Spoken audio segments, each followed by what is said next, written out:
What is up, Netflix fans, and welcome back to my channel. I just watched the brand new Netflix original movie, The Princess Switch. And this movie stars Vanessa Hudgens, just came out on Netflix today. Another one in the vein of a movie that I reviewed a few weeks ago in, I believe it was called The Holiday Calendar. This is The Princess Switch. It's a Christmas Hallmark Nickelodeon film, basically, and the summary is 1 week before Christmas, Margaret, the gorgeous Duchess of Montenegro, switches places with Stacy, a commoner from Chicago who looks exactly like her. With the assistance of a magical Santa's helper, Margaret falls in love with Stacy's handsome co-worker, while Stacy falls in love with Margaret's fiancé, the dashing prince.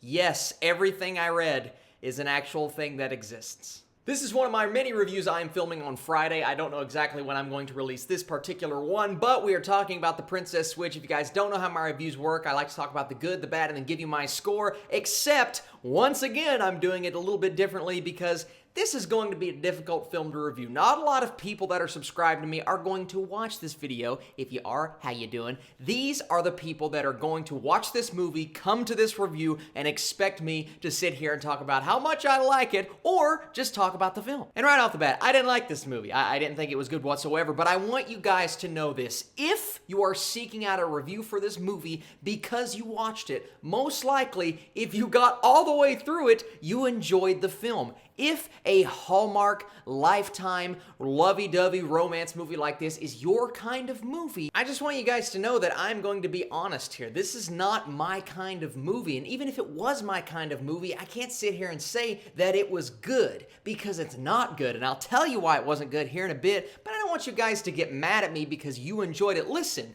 if you like movies like this, my mom loves movies like this. I'm not going to sit there and say, oh, Mom, I love this movie because you love this movie. No, we're going to have a conversation. I'm going to tell her why I think it's garbage. She's going to tell me why I like it. Neither of us are right. I'm just telling her my opinion. The only reason I'm saying this is because I know a lot of people watching this video want me to sit here and talk about how cute it was and how romantic it was. And yes, it is a lot better than The Holiday Calendar, and there are some things in there that are cute and of the Christmas spirit, but there are also things in there that really make for a poor film, and maybe it's my fault for even watching this movie. I didn't really know what I was in for. I didn't necessarily look at the premise before I went in. I went in blind, and the very first scene I got shot in the foot because I'm like, oh, it's another one of these, and I'm reviewing it, most likely not going to like it. There's going to be a lot of people that love this, so I want you guys to know that if you love this movie, that's fine. It's okay to just sit down, turn your brain off, and watch one of these dumb romantic Christmas films, because there are a lot of them. Lifetime continues to stay afloat because they make dumb movies like this and people enjoy them. And once again,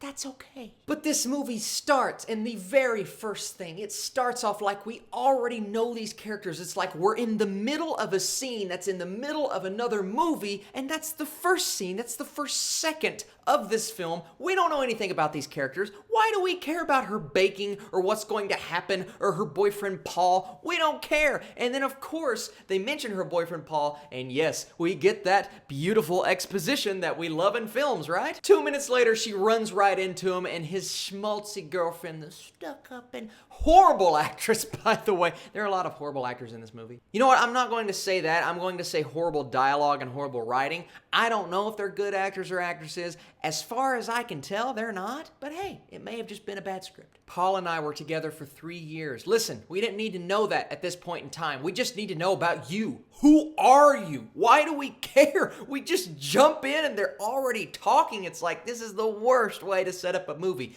But that's fine. Just give us a premise that is interesting. And of course, Vanessa Hudgens walks into her twin. Her twin! Listen, I saw the poster. I don't know why I forgot this was going to happen. But while I was watching the movie, I guess my brain really was turned off, and I still didn't like it. But while I was watching the movie, she walks into her twin, and I just burst out laughing because the movie was already bad enough. And then that happens. I'm just sitting there like, are you kidding? What? And it makes it worse when she has the worst British accent. Oh my God. Listen, Vanessa Hudgens is not the worst actress. I have seen her before and really liked her before. And her American version in this movie, her American version that is playing the British version, but still is the American version, and then the British version that is playing the American versions, both versions, when they're not the other version of that version, she wasn't that bad. She just had bad dialogue. But the British version, it just seemed like she was doing an impersonation because she would talk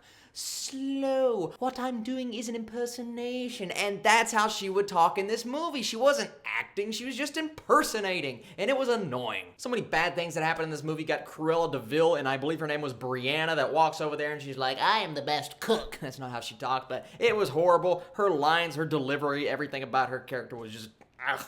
Everything from the stupid handshake that of course comes around later. Now that is clever, but it was just so like childish and meh.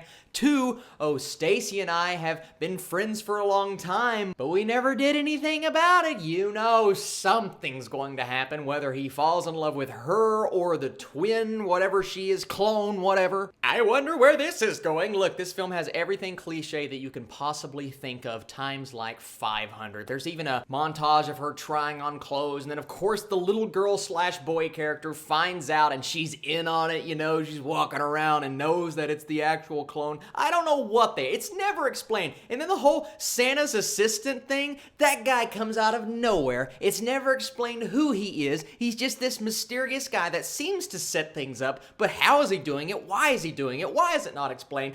I don't watch enough of these films on television to understand if this is a trope that people like, because when you're talking about a Netflix movie, movies that I tend to review on a weekly basis, I'm not used to stupidity on this level, so maybe this is something that other people enjoy. I just need to quit being a Grinch. I even look like him. Look, guys, I don't need to keep going. Obviously, this is just not my kind of movie. Really bad acting, bad dialogue. Everything that goes into filmmaking, everything that I learned in college that makes a good movie, it's just not in here. Now, I will say that there's a bit of heart and a bit of charm, a lot more than the holiday calendar. There is something in here that I believe a group of people is going to watch and enjoy. And I didn't have a bad time watching it, first of all, because I laughed at a lot of things, but then there is a little bit of charm towards the end, and they do the most meta thing that I've ever seen. There is a Netflix ad within the Netflix movie that shows Netflix. They're literally sitting down on the couch, scrolling through Netflix, and it has movies that actually exist. That is meta, that is cool, that is Deadpool 101, baby, and for that, I have to give it kudos. Overall, if you clicked on the Princess Switch to watch it, you probably knew what you were in for and probably enjoy those kinds of movies. If you liked it, I'm glad you did, but I'm going to give this film a 38%. Not my cup of tea, never watching it again. I will continue to review movies like this because that's what I do, but my goodness, they could have done better. Thank you guys so much for watching this video. If you like this movie, let me know in the comments down below. Tell me why I'm wrong or whatever you want to do. I am opening this up for discussion because that's what I enjoy, and I want you guys to know that I'm continuing to watch many things today. I have a lot of reviews. I am trying to binge Narcos Mexico. That will probably be dropping on Saturday morning as opposed to Friday, but man, what a day full of movies and an episode of Teen Titans. You guys are the absolute best, and I'll catch you later.